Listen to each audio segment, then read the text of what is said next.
Good morning student. Class 11th का 5th paragraph की व्याख्या करते हैं बेटा। हम 4th पैराग्राफ तक हम कर चुके हैं। कविता है हमारी काले काले अक्षर नहीं चिन्हती हैं, लेखक इनके त्रिलोचन जी। अब 5th पैराग्राफ है हमारा। चंपा बोली तुम कितने झूठे हो, देखा हाय राम, तुम पढ़ लिख कर इतने झूठे हो, मैं ब्याह तो कभी नहीं करूँ। तो सबसे पहले में इसका प्रसंग लिखना है। प्रस्तुत पद्यांश हमारी हिंदी की पाठ्य पुस्तक आरोभाग 1 में संकलित चंपा काले काले अक्षर नहीं चिन्हती है नामक कविता से ली गई है। इनमें इनके लेखक त्रिलोचन जी हैं। इन्होंने इन पंक्तियों में चंपा कहती है कि मैं तो नहीं पढ़ूंगी, नहीं चाहती, क्योंकि पढ़ लिख कर के उसका पति पढ़ लिख करके उसे छोड़ करके कहीं महानगर, कहीं दूसरे देश में चला जाए, कहीं महानगर चला जाए, वह ऐसा नहीं चाहती। उसके बारे में बताते हुए कहते हैं कि चंपा बोली तुम कितनी झूठी हो, देखा हाय राम। इसमें कवि चंपा को पढ़ाई लिखाई के महत्व के बारे में जब समझाते हुए कहता है कि शिक्षा के अभाव में, जब वह बार बार उसे कहता है कि बेटा जब शादी होने के बाद तुम अपने पति के घर जाओगी और वे तुम्हें कुछ समय के पश्चात जब वे धन कमाने के लिए कहीं दूर चली जाएंगी, तो उस समय जब उनका संदेशा आएगा तो तुम उन्हें इसके संदेशों को किस प्रकार से पढ़ोगी, कैसे उन्हें संदेशा भेजोगी। बासी चीज़ें उसको बार बार बता रहा है और कहता है कि पढ़ना लिखना बहुत जरूरी है। तो उसी समय चंपा कहती है तुम तो बहुत झूठे हो, इसमें भगवान भी साथ है, तुम कितने झूठे हो।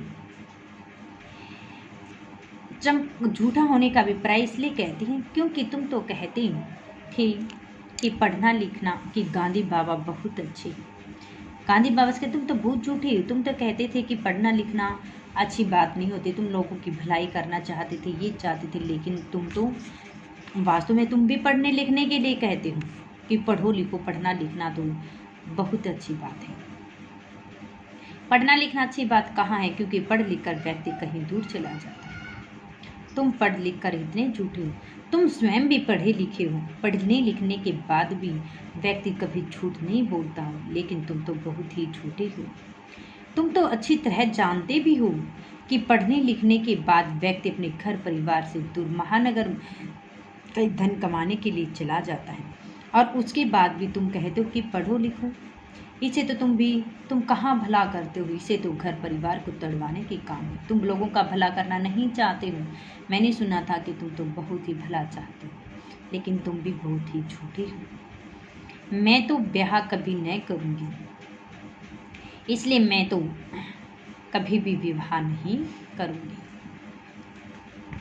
तो कभी विवाह नहीं करूँगी तो मैं और कहीं भी ब्याह हो गया, यदि शायद मेरा कहीं ब्याह हो भी गया, यानी कि मेरी शादी यदि किसी के साथ हो भी जाती है, तो मैं अपने बालम के संग साथ रखूँगी, बालम पति को, तो मैं हमेशा हमेशा ही अपने पति को अपने साथ रखूँगी। या तो मैं शादी करूँगी ही नहीं, यदि मेरी शादी हो भी जाती है तो मैं अपने पति को अपने साथ ही रखूँगी, उसे घर छोड़कर भी कहीं नहीं जाने दूँगी।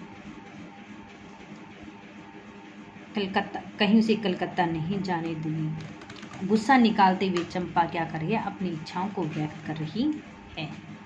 कलकत्ता में कभी नहीं जाने दूंगी, यानी कि यदि मेरे पति कलकत्ता पर धन कमाने के लिए जाते हैं तो उस समय मैं अपने पति को वहाँ पर कभी भी नहीं जाने दूंगी।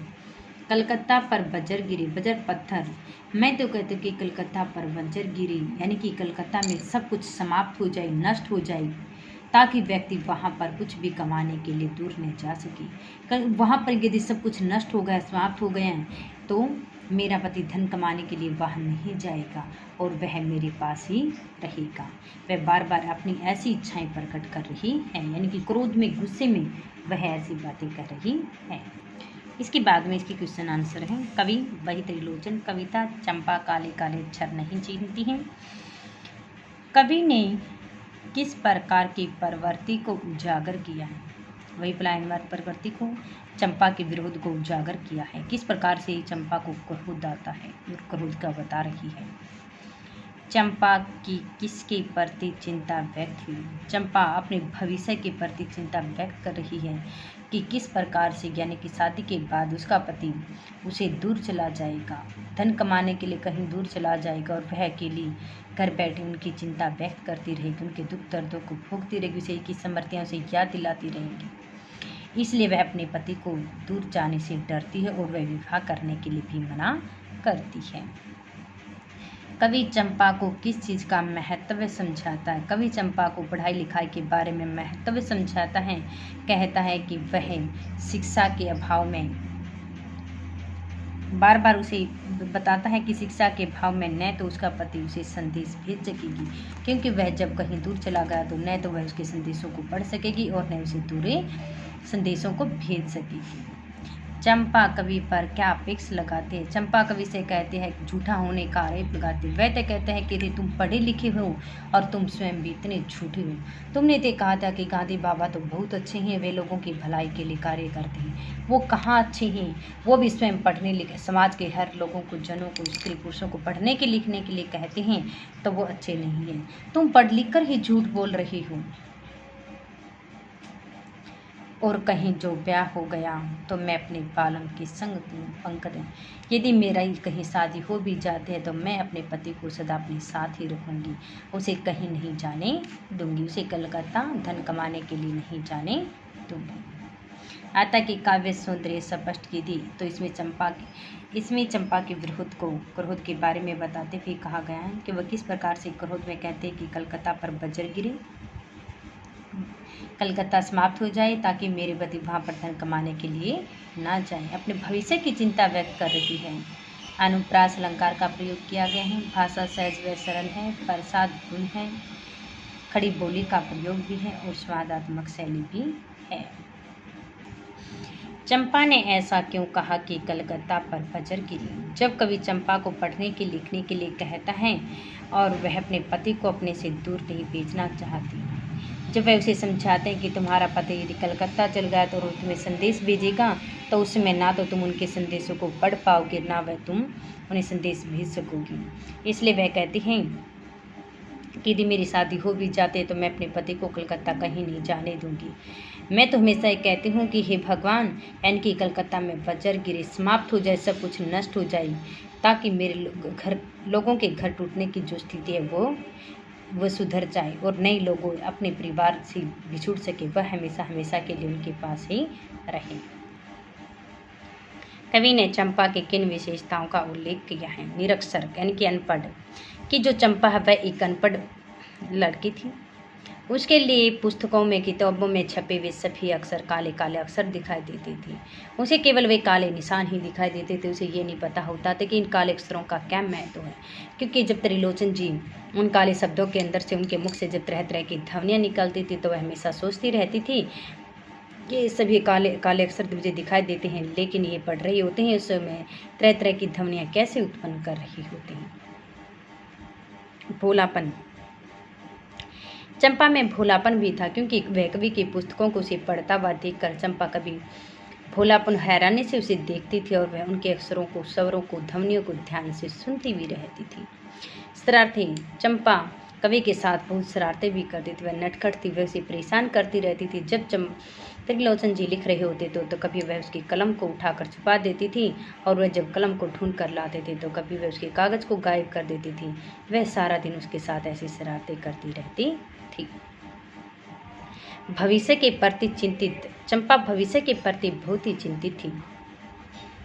यदि उसका पति उसे छोड़कर कहीं दूर चला जाएगा, क्योंकि वह हमेशा ये सोचती थी कि विवाह के बाद कहीं मेरा पति मुझे छोड़कर कहीं दूर नहीं चला जाए, इसलिए वे हमेशा कहते थे मैं तो विवाह करूंगी ही नहीं।